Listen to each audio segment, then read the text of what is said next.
Hello. आज हम एक ग्राफ थ्योरी में एक अच्छा सा थ्योरम और प्रूफ कर लेते हैं।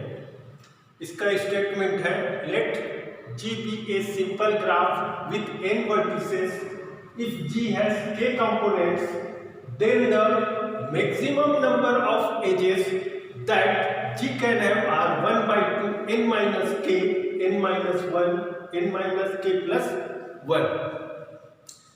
इस थ्योरम को देखिए हम क्या कह सकते हैं कि कोई एक ग्राफ है जो k कंपोनेंट में डिवाइड है और उनके पास टोटल वर्टिसेस n है। तो इस स्थिति में टोटल नंबर ऑफ एजेस जो होगी या मैक्सिमम जो नंबर ऑफ एजेस है वो 1 by 2 इंटू n माइनस के इंटू n माइनस के प्लस 1 होगी। अगर k कंपोनेंट है किसी ग्राफ में, G कोई ग्राफ है जिसमें k कंपोनेंट है, इसका मतलब क्या है कि G1, G2 और ये Gk उनके कंपोनेंट्स हो जाते हैं और इन सबका जो यूनियन मिलेगा वो ग्राफ G होगा।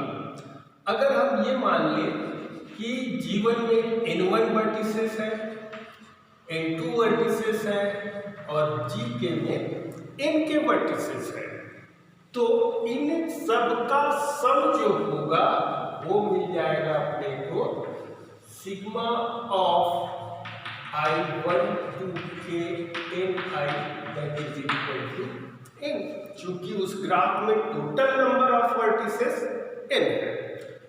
अब देखिए हम इससे पहले जो थ्योरम पढ़े हैं उसके आधार पे अगर G1 ग्राफ में n1 वर्टिसेस है तो मैक्सिमम नंबर ऑफ एजेस जो होंगी n1 माइनस 1 बाई 2, n2 में होगा n2 minus 1 by 2 and nk minus 1 by 2।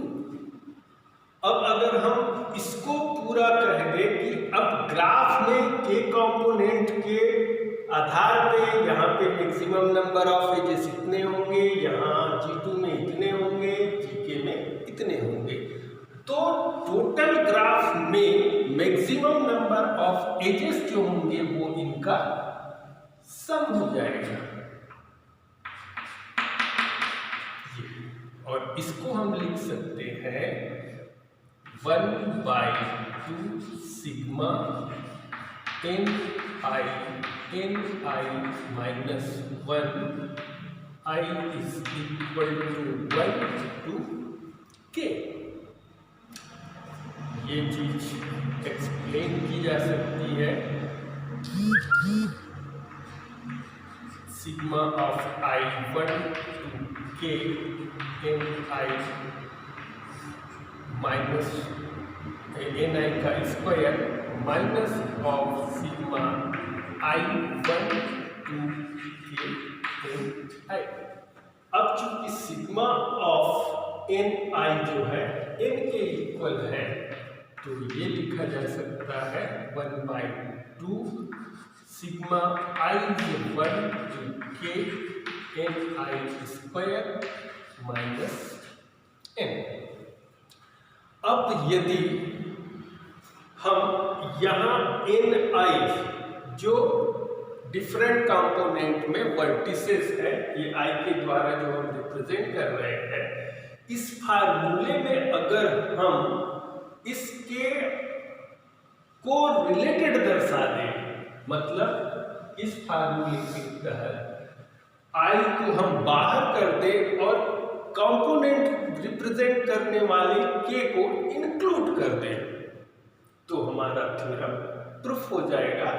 इसके लिए अपन क्या करते हैं, देखिए हम बेसिकली इसको फॉलो करते हैं। इसका क्या मतलब हो रहा है, हम ये लिख सकते हैं कि n1 plus n2 plus n3 plus nk that is equal to n,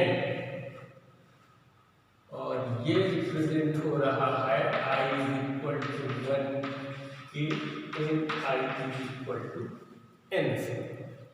अगर इसमें -1 कर दिया जाए, मतलब sigma i1 to k n(i)-1, इसका क्या मतलब हो जाएगा कि n1-1 प्लस n2-1, और ये हो जाएगा nk-1, that means n1 plus n2 plus nk plus -1 plus 1 k times. ये हो जाएगा टोटल नंबर ऑफ वर्टिसेस, और 1 is a k times, that means k। इसकी वैल्यू हो गई इतनी। अब देखिए अपन क्या करते हैं, इसका पूरे का स्क्वायर निकालते हैं। हमें चाहिए एक्चुअली में ये, तो इस प्रक्रिया को थोड़ा सा और ले जाते हुए हम क्या कर रहे हैं, n(i)-1 है, इस पूरे का square, that is equal to n-k का स्क्वायर। इसका स्क्वायर क्या होगा, ये एक्चुअली में है क्या चीज, n1 plus n2 plus this का स्क्वायर।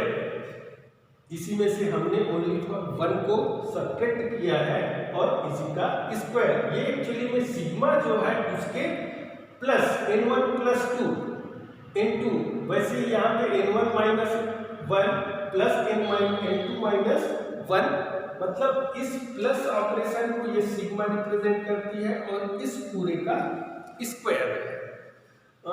आप ये समझ सकते हैं कि जैसे अपन a प्लस b का स्क्वायर लिखें तो ये मिलता है a square plus b square plus 2ab। a plus b का क्यूब मिलता है a cube plus b cube, 3 of a square b 3 of ab square.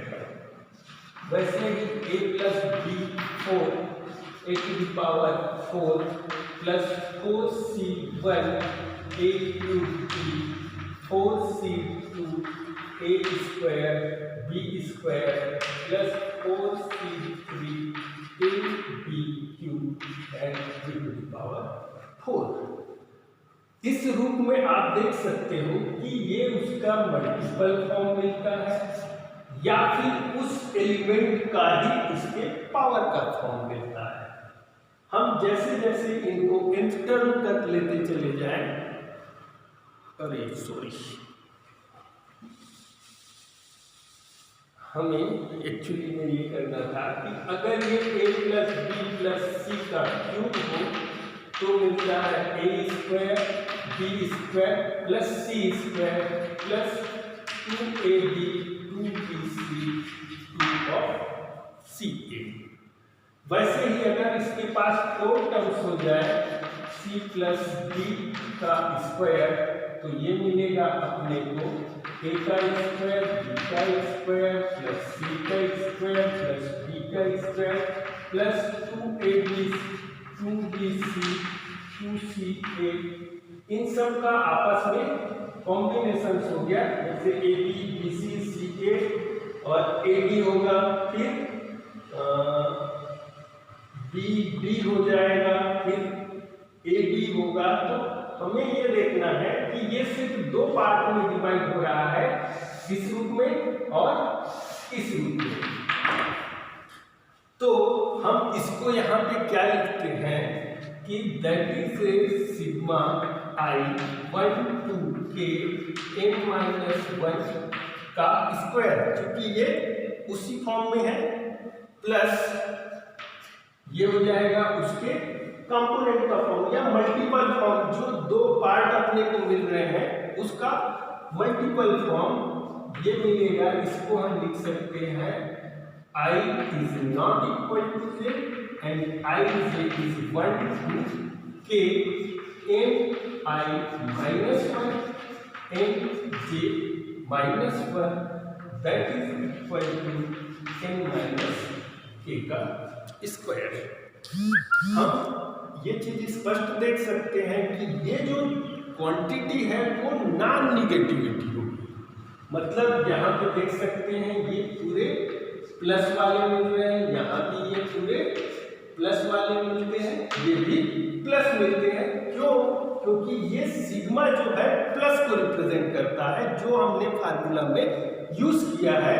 तो ये जो टर्म्स अपने को मिलेंगे वो नॉन निगेटिव होंगे, क्योंकि इस n की जो मैक्सिमम वैल्यू है किसी भी इस G1, G2, Gk में नंबर ऑफ वर्टिसेस कम से कम एक तो होंगे, 1 होगा, 1 से अधिक होगा, 1 से अधिक होगा तभी वो ग्राफ बनाएगा, नहीं तो आइसोलेटेड वर्टेक्स हो जाएगा। इसलिए ये एक नॉन निगेटिव होता है या नॉन निगेटिव वैल्यू हो जाती है। अब ये वाली चीज को हम क्या लिख सकते हैं, सिग्मा ऑफ ni का स्क्वायर माइनस ऑफ 2ni और ये plus 1i equal to 1 to k। ये चूंकि नॉन निगेटिव नंबर है, इसलिए अब देखो अगर हम चाहें तो बहुत आसानी से समझ सकते हैं कि 5 + 2 = 7 है। ये नॉन निगेटिव नंबर है, या किसी एक नंबर में कोई चीज ऐड की जाए और जो चीज प्राप्त होती है, तो प्राप्त हुई चीज जो है या प्राप्त हुई quantity is greater than this number, मतलब ये 5 > 7। तो इसके आधार पे अब हम क्या कह सकते हैं कि ये वैल्यू जो होगी लेस देन हो जाएगी n-a²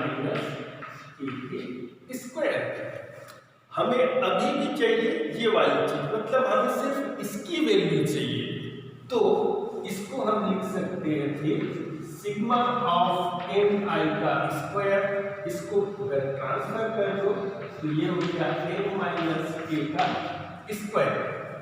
अब चूंकि ये सिग्माइज है तो 2 of sigma of ni is a n and 1 of sigma to 1 to k is a k, then that is a 2 of n minus of k।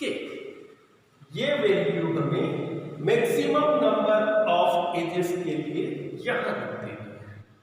तो अब ये मिल जाएगा 1/2 n - k का square plus 2n - k and minus of n। ये मिल गया 1/2 n - k का square 2n - n minus of k। इसी को सिंपल कर लो तो ये मिल जाएगा 1/2 n - k को कॉमन लो तो यहाँ पे मिल गया n - k और यहाँ पे मिल जाता है 1 n - k + 1। हमारा थ्योरम प्रूव्ड।